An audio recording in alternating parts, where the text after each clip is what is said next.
Subscribe कीजिए मेरे YouTube channel Sobia ji health and beauty tips को और बेल आइकन पर क्लिक करें हमारी लेटेस्ट वीडियो सबसे पहले देखने के लिए।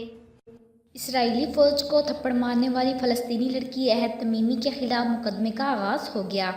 अहद तमीमी पर सिक्योरिटी एहलकार पर हमले और इश्तिआल अंगेज़ी का इल्ज़ाम है।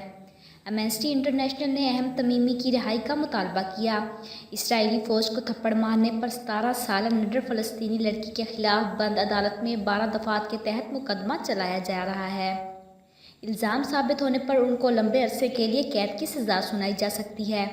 गुज़िश्ता साल दिसंबर में बदतमीज़ी से पेश आने पर अहद तमीमी ने इसराइली फ़ौज को थप्पड़ रसीद किया था। ये वाक़या 15 दिसंबर 2017 को पेश आया था। इस वक्त अहद तमीमी की उम्र 16 वर्ष थी और इस वाक़े की वीडियो उनकी वालदा ने बनाई थी। अहद तमीम की ये वीडियो इंटरनेट पर वायरल हो गई थी, जिसमें उन्हें एक इसराइली फ़ौज को थप्पड़ मारते देखा जा सकता है। उनकी वालदा के खिलाफ भी सोशल मीडिया पर इश्तिआल फैलाने की दफ़ात आयद की गई हैं।